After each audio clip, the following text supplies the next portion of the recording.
All right, ladies and gentlemen, so what we're going to be doing today as we get started here, taking some notes, going over a couple problems, and answering a couple questions, we're going to start talking about dilations.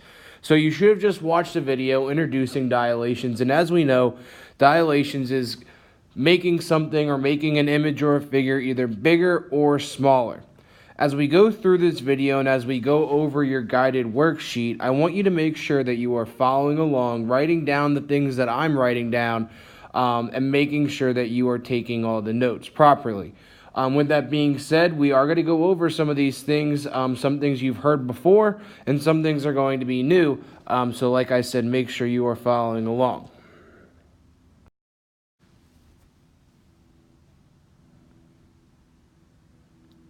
So the first thing that we're going to be looking at as we get into this is what is a dilation in math? So what does this mean? And as we see here, the very first thing on your worksheet is a dilation is usually an enlargement with a scale factor greater than 1. In mathematics, the scale factor of a dilation may be greater than 1 or less than 1. If a scale factor is greater than 1, then it causes stretching, or it means, in other terms, to make the figure bigger. So we can write here bigger. And as a scale factor is less than 1, it causes shrinking, which just means to make something smaller. So there are a couple things that we need to know, and there are a couple things that we're going to label here in our image to the right. And that is simply, we need to understand that we always are going to have a center of dilation. And here that is marked with P. So a center of dilation.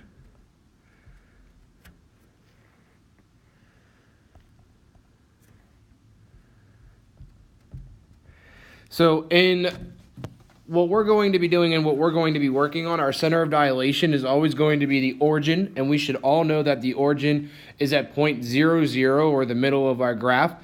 Some other things that we need to know, just like before with our other translations or transformations, is we have a pre-image and an image. And like I said, I want you to write some of these things down, making sure that you have the notes. So, we always have a center of dilation, we always have a pre-image and an image, and something that we also need to know is scale factor, and we are going to talk about that in just a little bit.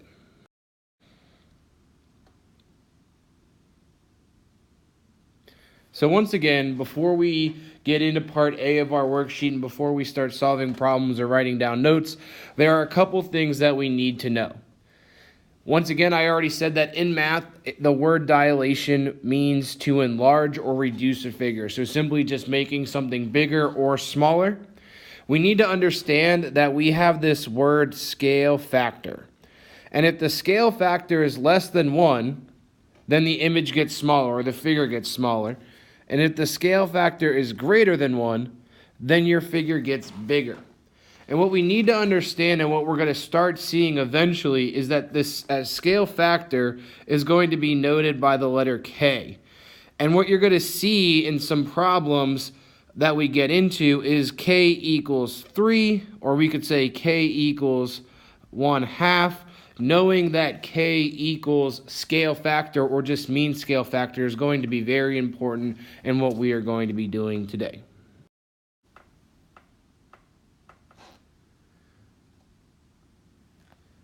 The first thing that we're going to be doing today is part A of your worksheet, so the front of your guided notes worksheet. And all this is our instructions or our directions here say draw the image of the quadrilateral PQRS under a dilation with the center at 0, 0 and a scale factor of 3. So once again, it's important to know we have our center of dilation, which is at 0, 0, and we have a scale factor of 3. We should know that this scale factor of 3 means that we are getting bigger, that our image is going to get larger here. So we should know that once again, when we draw our image, it's going to be bigger than the figure that we already have on the graph.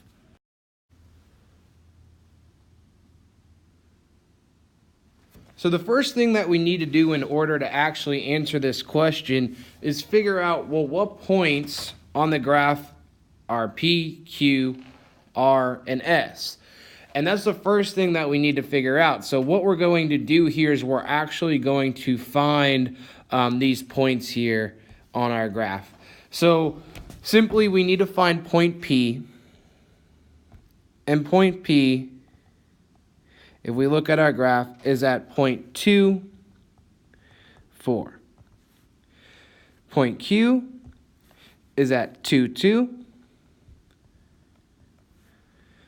Point R is at 5, 2.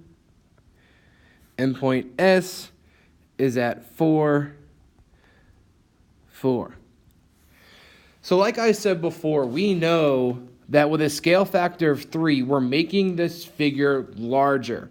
And our center of dilation here, I'm going to mark, is at our origin, or is at point 0, 0. Once again, this is the center of dilation. So we know that it's going to expand out, it's going to get larger, and now here's a huge trick that we're going to be learning in order to answer these dilation questions. We know our scale factor is 3, so what we're going to do here is we're going to multiply both the x value and the y value by 3. So let me show you what that simply means. If I multiply both the 2 and the 4 by 3, I'm going to figure out that P prime is at 6, 12. Is at point 6, 12.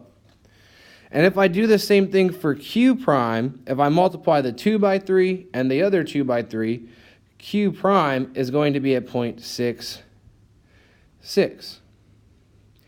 If I do that for R and find R prime, 5 times 3 is 15. 2 times 3 is 6. And once again, if I do that for S to S prime, 4 times 3 is 12.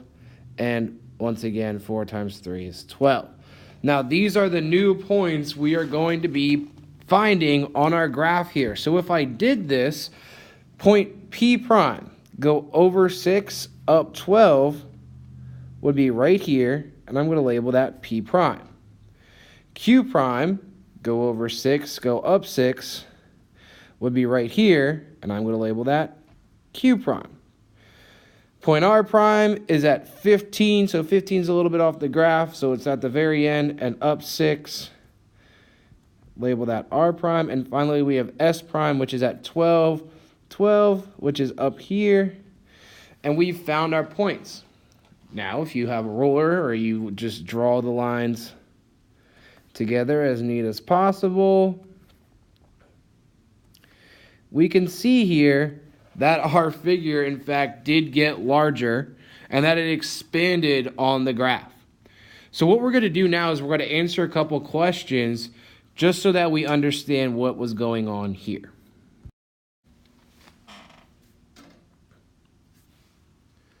So here are the 4 questions that we are actually going to be answering, and there are very simple answers that we are going to be writing here.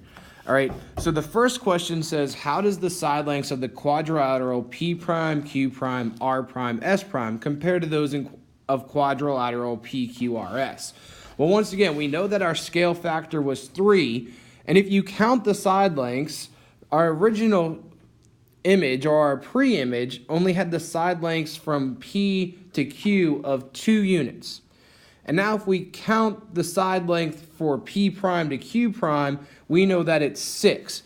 And if we continue to do this, we could say that all side lengths, so let us write this down, all side lengths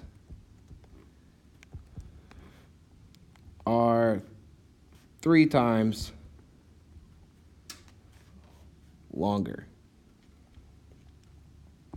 So they're 3 times as long, or they're 3 times longer on each side from our pre-image to our image. In question number 2, it says, how does the angle, or how do angle measures of the quadrilateral P prime, Q prime, R prime, S prime compare to those of quadrilateral PQRS?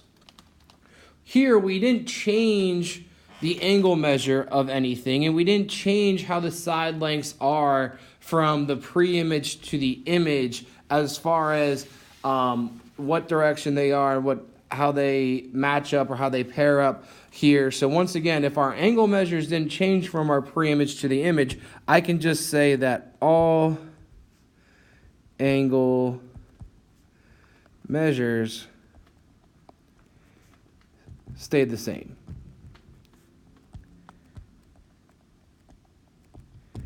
So we're actually not going to worry about question number 3. So if you want to just mark that off with an X, that's perfectly fine. But let's go down to question 4 here. And question 4 says, how do the slopes of the sides of each quadrilateral compare? So once again, our measurements didn't stay the same. Our lengths got bigger, but what happened to our slopes? Well, if we count our slopes, we can also see that all slopes also stayed the same.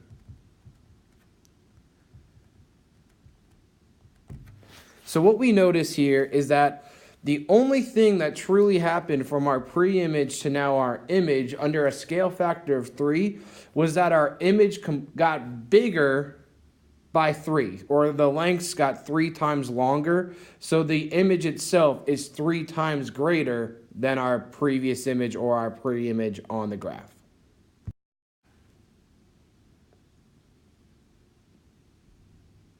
So what we need to do here, and this is at the bottom of your worksheet, we need to figure out what is the rule for a dilation with the center 0, 0 and the scale factor of 3. Well, what did we do, or we need to think about what did we do for each point. And once again, I told you to multiply both the x value and the y value by 3. So what I want you to write here is that xy, what we did here is, once again, we multiplied the x value by 3 and the y value by 3.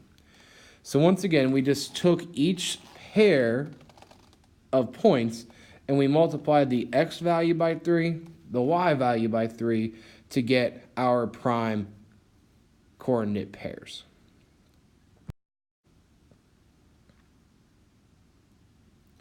So what I want you to do here is I want you to actually flip to the back of the page, and that's where we're going to see part B. And part B is going to be very similar to part A. However, we are changing our scale factor. And in part B, our directions say draw the image of the quadrilateral PQRS under a dilation with the center at 0, 0 and a scale factor of 1/2.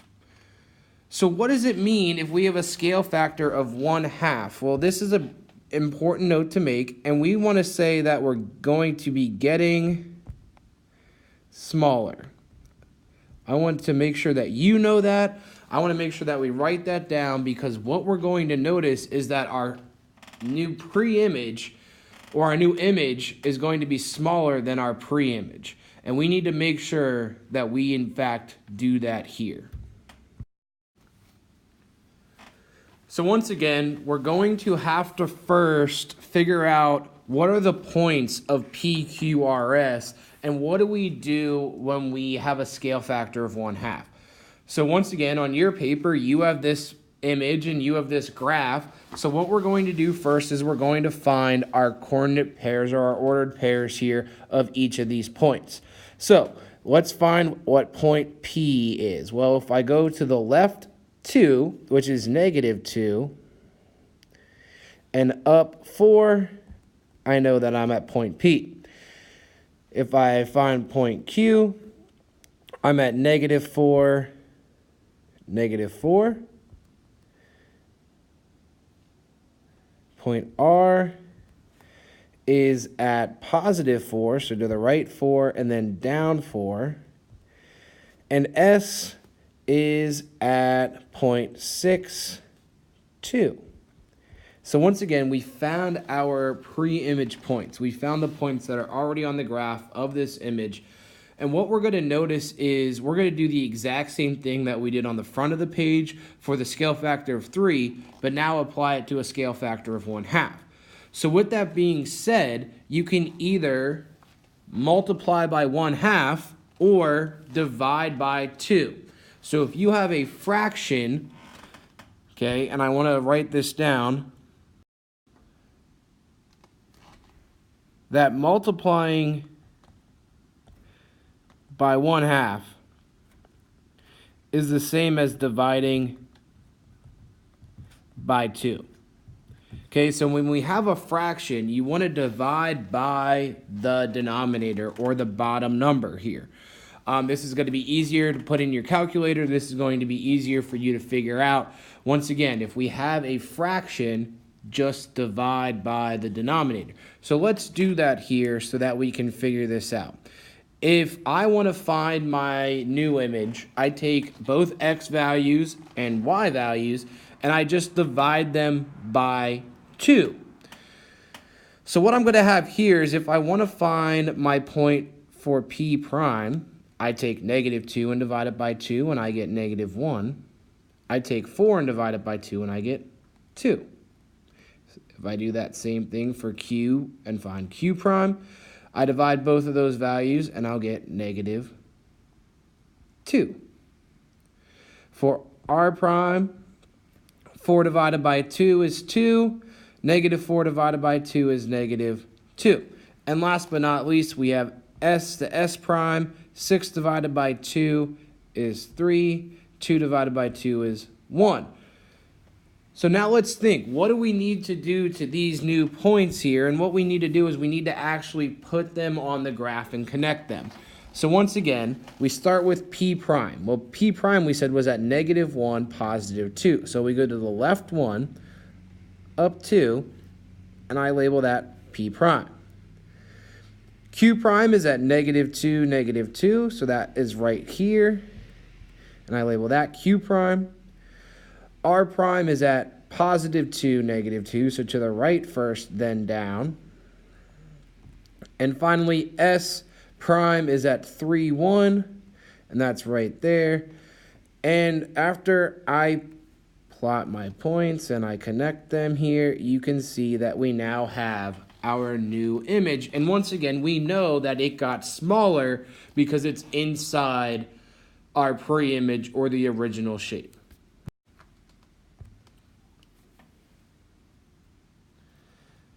So once again, we have 4 questions here that we need to answer, and they are the same 4 questions as before. And this is simply just showing you and trying to get you to understand of how does the pre-image and the image compare to each other, what stays the same, what's different. And what we have here is in question number 1 is how do the side lengths of quadrilateral P prime, Q prime, R prime, and S prime compared to those in quadrilateral PQRS? Well, before we said they got bigger. In this case, since it was a scale factor of 1/2, it got smaller. So we can just say that the side lengths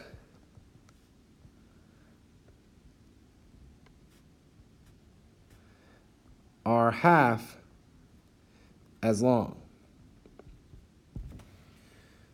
Number 2 says, how do the angle measures of quadrilateral P prime, Q prime, R prime, and S prime compare to those of quadrilateral PQRS? And nothing changed here as far as angle measures, so we can just once again say that they stayed the same.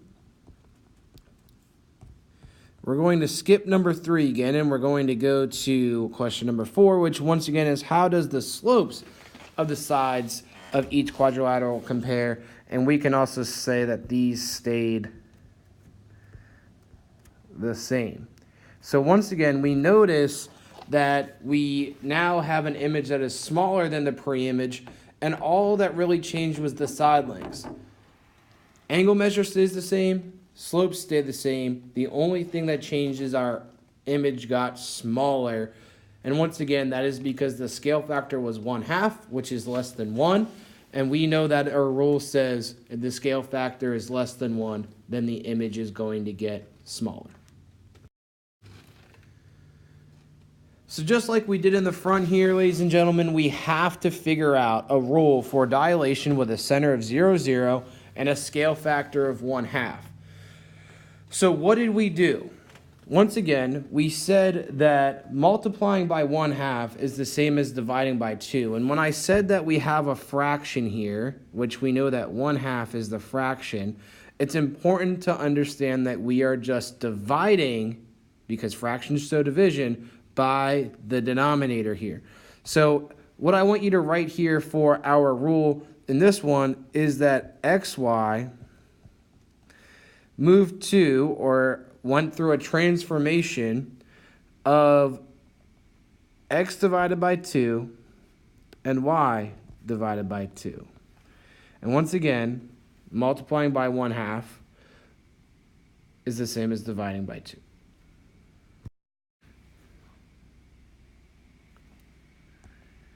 The last thing that we have to do here is just a quick and simple review here at the bottom of your page. Once again, these 3 things are very important to understand and know. It's going to help you check your answer. When you know, or when you have a dilation that has a scale factor greater than 1, we should know if it's greater than 1 that the figure is going to get bigger. The second one is if a dilation has a scale factor less than 1, then the figure is going to get smaller.